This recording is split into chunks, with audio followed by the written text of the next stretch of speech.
ശിക്ഷിക്കുന്നതിന് അതിന് വളരെ ദുഃഖമുളവാക്കുന്ന കാര്യമായിരുന്നു. സാഹചര്യങ്ങളെല്ലാം കൃത്യമായി പരിഗണിച്ചാൽ കഠിനമായി പെരുമാറാൻ ദൈവത്തെ മനുഷ്യൻ നിർബന്ധിച്ച കാലം മുതൽ ഇവ രണ്ടും ഉണ്ടായിരുന്നെന്ന് കാണാം. മനുഷ്യരാശി ഇന്നും ഉണ്ട് എന്നുള്ളത് ഞാൻ പറയുന്നതിന് തെളിവാണ്. ആദത്തിന് കൊടുത്ത ശിക്ഷ തന്നെ കാരുണ്യം കൂടെ ചേർത്തിട്ടുള്ളതാണ്.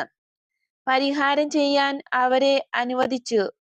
തിന്മ ചെയ്തതിനാൽ നിരാശ പൂണ്ട് മങ്ങിയിരുന്ന ആ സ്ത്രീയുടെ കണ്ണുകളിൽ നന്മയുടെ എല്ലാം കാരണക്കാരിയായ സ്ത്രീയെ കണ്ട് പ്രകാശം തിളങ്ങുന്നതിന് അവിടുന്ന് അങ്ങനെ ഒരു സ്ത്രീയെ സൃഷ്ടിച്ചു.